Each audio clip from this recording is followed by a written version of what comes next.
Yeah. So I love the colorways of it. Like I love this gray. We call it fog. It's got like just a little bit of like lavender in it, and I just think that's so beautiful. Being able to wipe everything off of this, the vegan leather story goes hand in hand with who we are as a brand and a company. I felt like this just hit the chef scenario perfectly, and the slip-on one is awesome and doing really well, and that's something that has been asked of us for a while. So All I right. really Today I'm sitting down with Brett Golliff from Snibbs. Uh, so I just joined the team here at Snibbs, maybe about a week and a half ago, 2 weeks. And joining the team was interviewing with everybody. I got to meet you, Brett, and first meeting you, I was like, man, this guy is awesome. Like you started telling me about the shoe stuff. You started telling me about like, everything you've done. But what was super cool is just your passion for footwear, and that just stood out. You told me like since a young age you've been, you knew like art is going to be your thing, and I just wanted to sit down with you to talk through some things that I know people who are watching this who are probably researching. Should I get a pair of Snibbs? I don't know. They're kind of expensive. Like, why are they so expensive? Like, I was like, let's sit down with the designer and say like, here's what goes into making a shoe, from the passion to the process, and even like what are some of those staples that it takes to make a great shoe. So, thanks for being on the show today, Brett. well, thank you. Thank you for having me. Thank you for the kind words. It's been a beautiful journey. It's been wonderful just in our first couple of weeks of truly working together. But even from like your interview standpoint, like I just felt like the energy and felt like you got it. You knew how to like connect the dots of everything and tie those pieces and bring out, I like to call them internal stories, but bring those out externally, right? So bring out why we're truly making something and making sure that everybody understands why it's right for them as well. So thank you for the Yeah. kind words. I'm hyped to talk about all this stuff with you. Yeah, man. Yeah, and for people who maybe haven't heard of you or seen you on like blogs and stuff, give us like the quick rundown on like kind of what you've done as far as footwear and being in the industry. Yeah, so again, just Brett Golliff, creative director here at Snibbs. From my standpoint, I like to say I've been a professional shoe designer since I was like 10 because I'm just such a nerd about everything. But realistically, first professional gig would have been when I was 19. So I, at a very young age, knew exactly what I wanted to do and just figured out how to make it happen. And that was be a shoe designer, as I've said. And in particular, at that time, it was athletic based. So my portfolio has hit just about every athletic brand on the planet at this point. I mean, I've done Wow. stuff from my actual first like guidance of stuff was helping do the low version of the Wade One at Converse, and I was working with Dwayne Lawrence during an internship and a few other pieces, and working my way through that journey, and then that just kept going and going. I was at New Balance where I was in the advanced group for nearly 5 years. Did anything from minimal running shoes to natural running shoes to tech running shoes to kids shoes, which was actually the most learning that I ever did was with the kids shoe side of things. Mm. And then the training. And that's not to say I didn't learn in other stuff, but it was just a fascinating way of building other things. At Yep. that same time, like I was blogging and really communicating heavily about what I loved about my passion and other pieces like that. And that led to me going down some stuff that I never thought would happen of A, becoming an automotive car designer, which was an odd path. But Yeah. at that same time, that automotive path, so I got, I was one of the lead designers on Corvette and then became manager of Corvette for color and materials. So kind of working on the interior side with that team for 8 of my 11 years that I spent there. Nine, yeah, 8 of my 11 years of managing it, and then 3 of it designing it, Yeah. and then taking over all of Chevrolet. And at that same time of doing automotive, I had a consultancy of working with footwear, and that blogging aspect that I was doing at the same time allowed me to work with many, many, many professional athletes that are at the upper echelon of their performance. And then also work with a lot of companies that were large, from the Nikes, the Jordans, to even dabbling at one point with a little bit of the Yeezy stuff, and then hitting some Mm. Adidas elements and Under Armour and Li Ning and Anta and many other pieces in between there. But the most rewarding ones were actually working with small companies that were setting their path for who they're becoming. Yeah. In particular, Snibbs would be one of those great ones because what really makes like a great brand and a great company is a vision and an understanding of how you're going to execute that vision. And a lot of people can have an idea. A lot of people can get a sample shoe made. That's not Yeah. really that tough to do in this world, to be honest. But to understand how to translate it to consumers and get people to buy into your mission and message is a massive thing. So Yeah. Yeah. In the yeah. shoe, well, I'll ask that in a sec, but like in the footwear space, like what like made you want to, what inspired you to go after footwear? I think there was a few elements. So I'm 38, and so I kind of grew up in that dominant world of like footwear shifting past just being like a necessity to truly being an expressional point, right? I mean, I Yeah. always just say I grew up in that Michael Jordan era for real, and you watched how it became such a big thing. I always played sports as a kid, played a lot of basketball, but it was Hmm. very apparent to me that like my gift was art. At a very young age, I started taking private art lessons, like age of 3, and I worked my way through like various stages of painting and drawing to by the time I was like 9 or 10, I was doing full on oil paintings and Wow. winning awards and all these other pieces. And the natural correlation of like skill and passion just kind of came together. And I mean, there was a Sports Illustrated for kids that came out in 94 that had a picture of Mike, like an illustration of Mike like floating on the rim and wings Yeah. on his shoes.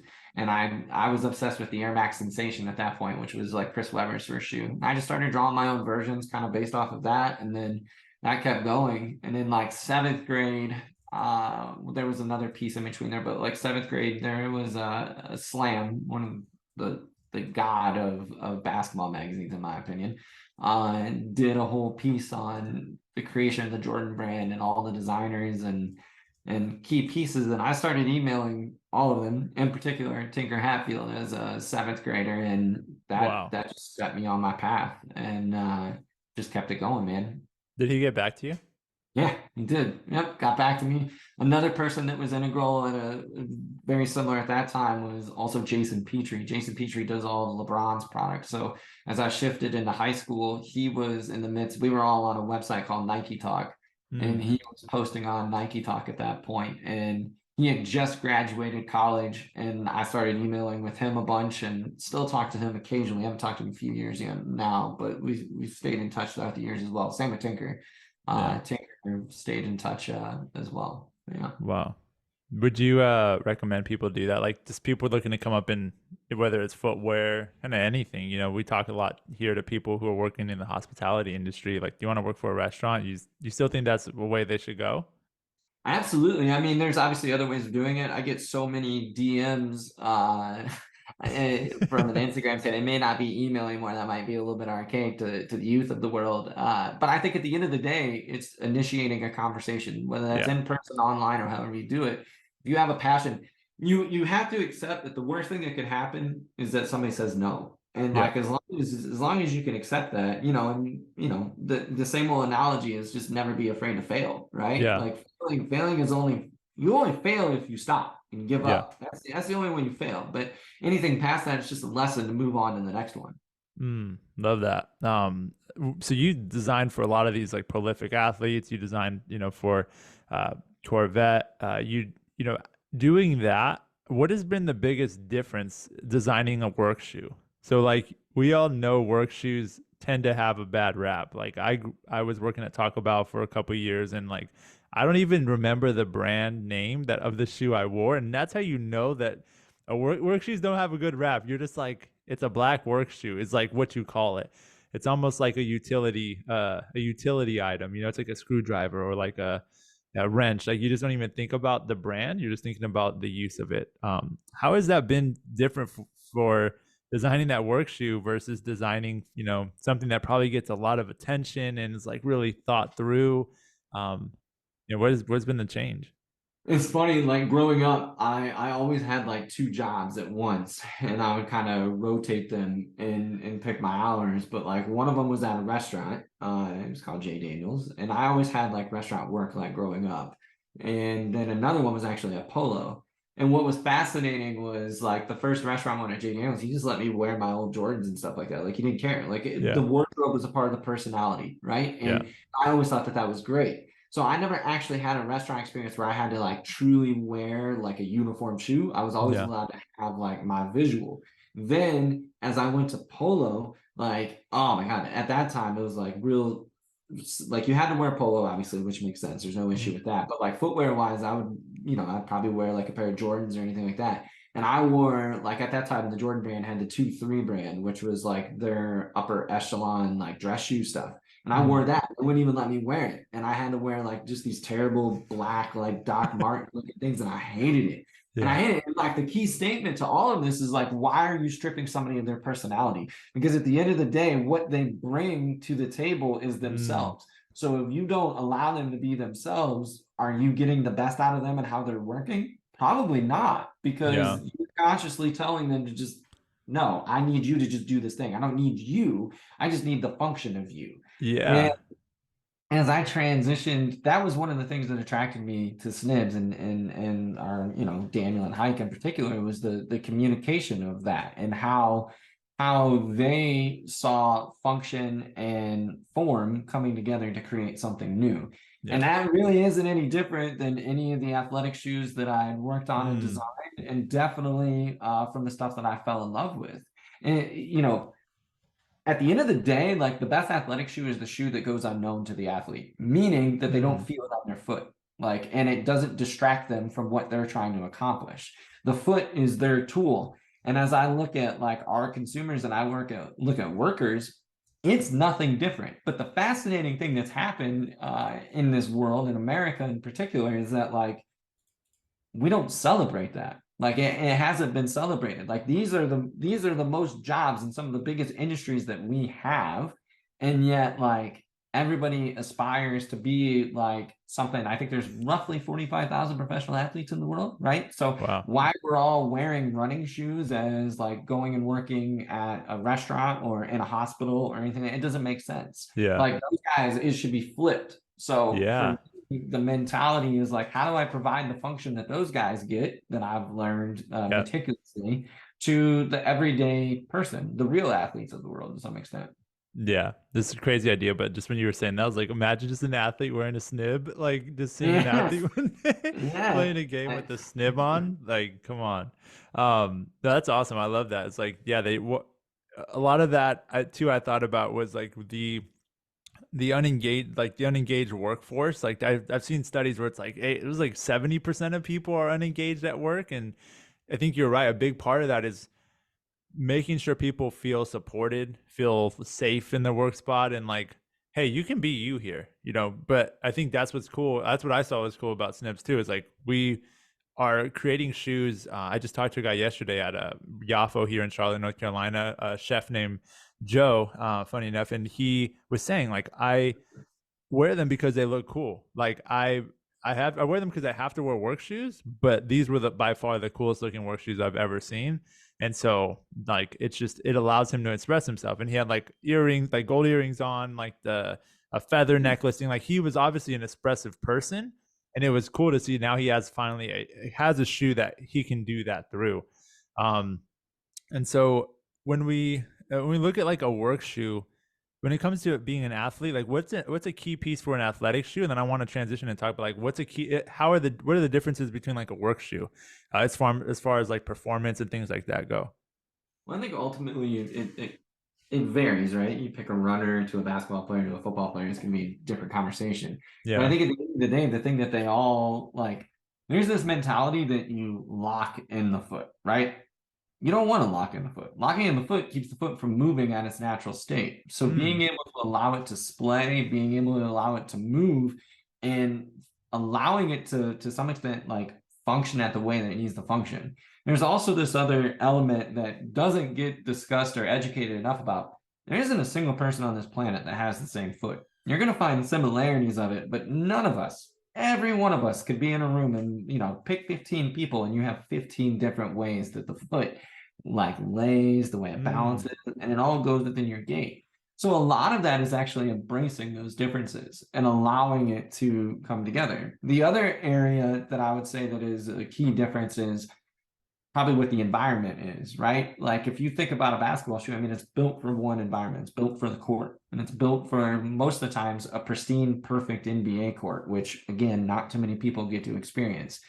But as you think of the workforce, your environment is constantly adapting, whether there's a spill, maybe even seasonal changes from it being hot to cold. Whatever might be cooked that night, grease on the floor, other pieces like that. So being able to have an adaptive environment is a key piece. So what that means is material selection, right? We always focus on trying to move away liquids and other pieces and not allowing it to come into the foot. That's the key piece to it.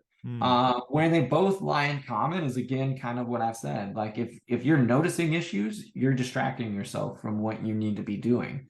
And we all know that like a kitchen scenario, I don't have the exact data on this, but you got to assume that a kitchen scenario is like really, really like kind of tame and kind of calm. And then you have that like 4 hour rush where it's just pure chaos, right? Yep. Not that different than an athlete where it's like practice, shoot around, stretching, running, da da da da da, game time, go. And you need it for like that extreme period of time, that really long period, and you can't stop most of the time, because if you stop, you're affecting the person that's out on the floor, who's then affecting the customer. And if you have that, like it's just not going to work. So yeah, that's so good. The lunch rush. Yeah, everybody's been through a lunch rush. If you've survived a lunch rush, you're a real one out there.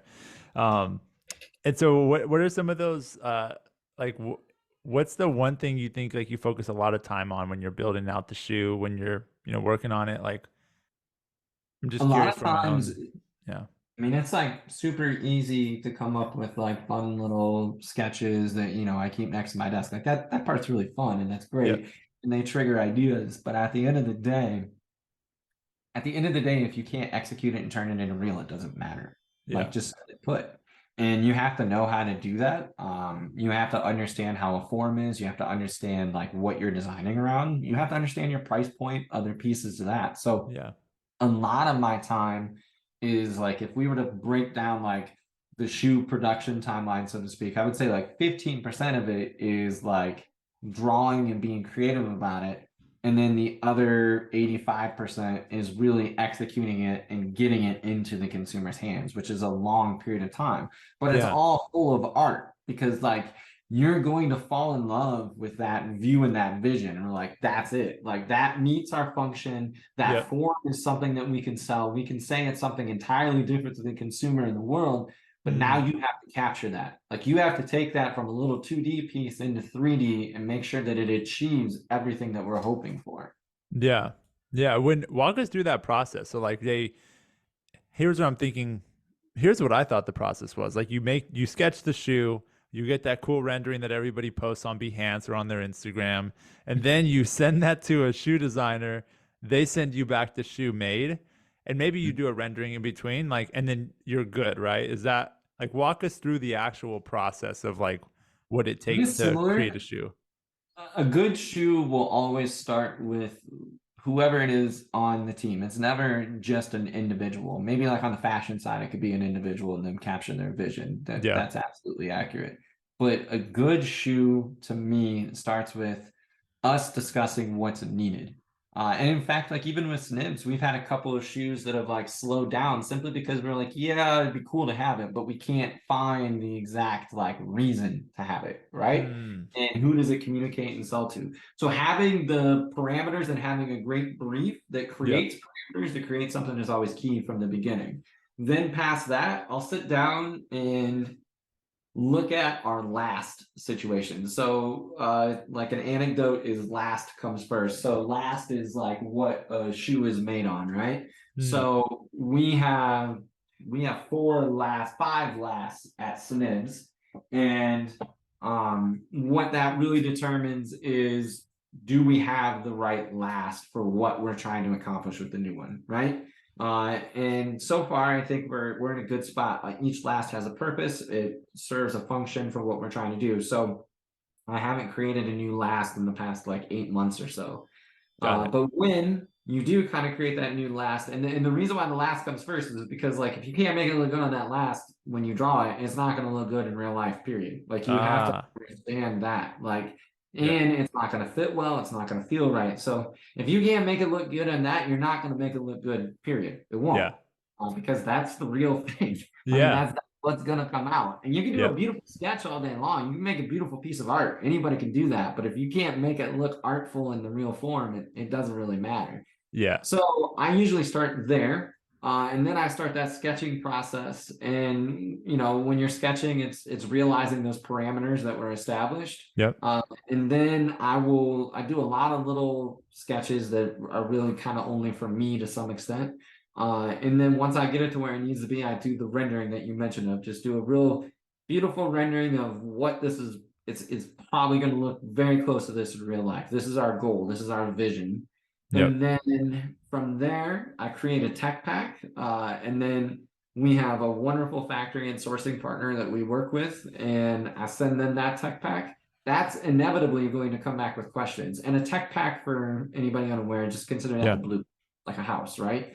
My tech packs are usually between 15 and 30 pages deep of like every view, every material, cross sections, like what the shoe looks like if it's cut in half, just everything that you can think of, calling out all these pieces. Because at the end of the day, good design is good communication. So I have yep, to communicate to those that are going to actually manufacture it exactly how they're going to do it. mm, Um, so go to tech pack. That's going to lead to the first sample. First sample is going to come back. I'll probably make revisions and changes. Once you truly get into 3D, things need to finesse. But however, like I understand how our factory works. I mean, I will say there's like 2 or 3 shoes that we've had going on that we've hit it in like 2 samples, and like it's exactly what our vision was and what we wanted. So it's enabled us to speed up time. yeah, And once we get that and we get the sample happy, we move to prototype. And sometimes these words are interchangeable, prototype and sample, but yeah, we'll move to the final versions with like final colorways, give them all the packages of that type of stuff, and then really just keep going. And then you're nice, short. Once we approve colorways, you go to consumer. Yeah. nice. And then are we having people test them out, try them on, feel them? Yeah, we do. So we sample to our own internal sizes, which is really helpful because the feedback is based off of, we have a small team, but we do big things, but the Yep, feedback's kind of based off of us. And then on top of that, like the other part is all of us have connections in most of the industries that we're working in, which is predominantly hospitality and medical. hmm, So because we have that, we usually seed a pair and be like, yo, put these through the ringer, get us yeah. all your feedback, tell us what we need to do with it. Love that. Love that. Cool. And then, so you're basically going from idea to, implementing, and then you're taking, I imagine, that feedback that we get on the end to apply to the next shoe. Like someone says, the sole's too squishy. We need to make it harder. Like I'm spilling stuff on the top. Then I saw on the Space Cloud, original Space Cloud, it wasn't as like easy to clean on the top. Space Cloud Premium, we were able to just wipe it away. And so like, do you see every shoe kind of getting better over time? Absolutely. It's all Yeah. an evolution. They all serve their own function in that sense. Yeah. If we get like direct feedback, I mean, we've delayed a couple shoes just with direct feedback of like, all right, we got to improve this because this is the goal we were trying to hit. Yep. But yeah, I mean, everything consistently builds off of each other, every last part of it. So yes, Awesome. totally agree Love with that. that. Yeah. What's your favorite shoe you designed? Can you show us? Do you have, I see a Yeah, I bunch of shoes mean, in the so background if my you're watching favorite the ones video. are always what's coming next, and I've got a few of what's coming next around me. But my current favorite one is probably the premium, just Hmm. because we were able to do something I'm in actually two wearing it ways. right now too. It's Oh, it's good such a good man. shoe. Dude, and you Such a got a good custard shoe. one on too. I love that custard one. Yep. So I love the colorways of it. Like I love this gray. We call it fog. It's got like just a little bit of like lavender in it, and I just think that's so beautiful. Being able to wipe everything off of this, the vegan leather story goes hand in hand with who we are as a brand and a company. I felt like this just hit the chef scenario perfectly, and the slip-on one is awesome and doing really well, and that's something that has been asked of us for a while. So I really love this shoe. But I mean, I would be lying if I didn't say that like my favorite stuff is always like what's coming next. And like we have two shoes that I'm enormously proud of. One that will come out like later this year that is it's going to be called Rover, but this will be like a new entry point for us. And I love this because this challenged us in a different way to create a shoe that's going to enable a lot of people. And then my actual like real favorite, and I think it's going to like change the industry, is essentially a Ooh, one. wow, And wow. I, it's By the so way, I'm close. blurring that out if you're watching this because it's yeah, we can't show them that yet. I didn't know you were gonna show them that one. It's this thing's like just so close, and it's near and dear to every one of us, like literally every one of us. So it's like it's just getting those proportions and everything perfect, but it's so close. I think the next prototype with the stuff that I've requested on it, it's gonna be signed, sealed, and done, and then we'll just deliver it. But yeah. So those are Wow. the ones I'm excited. And we got like some awesome animal prints that are like in the work on the orbit. I love Ooh. these. Like I love Can where I we're show taking. this one? I think you can. Yeah, we're gonna Okay, have it in RA, so I don't see why you couldn't. cool. Yeah, This one you're seeing because we did not bleep this one out, but the other one we cannot show that. So I love that's it. right. I love it. Yeah. And Love then that. yeah, so doing Ooh, like let me these. see the bottom of that. Yeah. Ooh, I like that. By the way, I was part of one of our product meetings. We like it's so cool to see the original like comp of the shoe and then like or the original like sample of the shoe and then go through like everything down to the threading and like the inside of the shoe and the heel and like everything's so thoughtful even around like I had the orb we were looking at another version of this I think and I was asking like we should do the inside a different color and you're like no that's going to get so dirty so fast and like just know we're thinking of you all work everybody out there like when we say it's by workers for workers like it truly is like we're thinking about it like look we don't want you to be out there with a dirty insole of the heel we don't want you to have like pull the heel thing and ooh even that Yeah. So it's like take the inside and the outside, but to build off of like what you're saying. So like for instance, you showed an orange internal. Like that works. We're trying to stay away from white ones and other pieces like that. We will do it occasionally, but like for the most part, like keeping it black or other dark colors because we know what environment you're in. You know what you're yep going through. So, you gotta be kind of intelligent in that sense. So you're not just like, ruining yeah the foot. Yeah. 100%, 100%. Well, man, thanks so much, Brett, for joining us on the channel today. This won't be the last time you're on. We're gonna do other videos with Brett, talking through the shoe. Let us know in the comments below what you want to know about the shoe. Anything like what type of material is it? How did you get inspiration for us? Walk us through your iPad sketches. Like anything is fair game. We want to be able to just show you as much of the brand as you want to see. So let us know in the comments below. Just drop us some ideas for different content we can create, and make sure to comment and let us know what was helpful from this video, what you liked from it, what you didn't. We're really here for you all to make this a community of workers, and we're here to improve your life through footwear. So thanks for joining us on the show today, Brett. Thank you for having me. I enjoy talking about this stuff. I can nerd out about this all day long. So whenever you want me back, just holler. Yeah. Awesome. All right, peace. All right, later.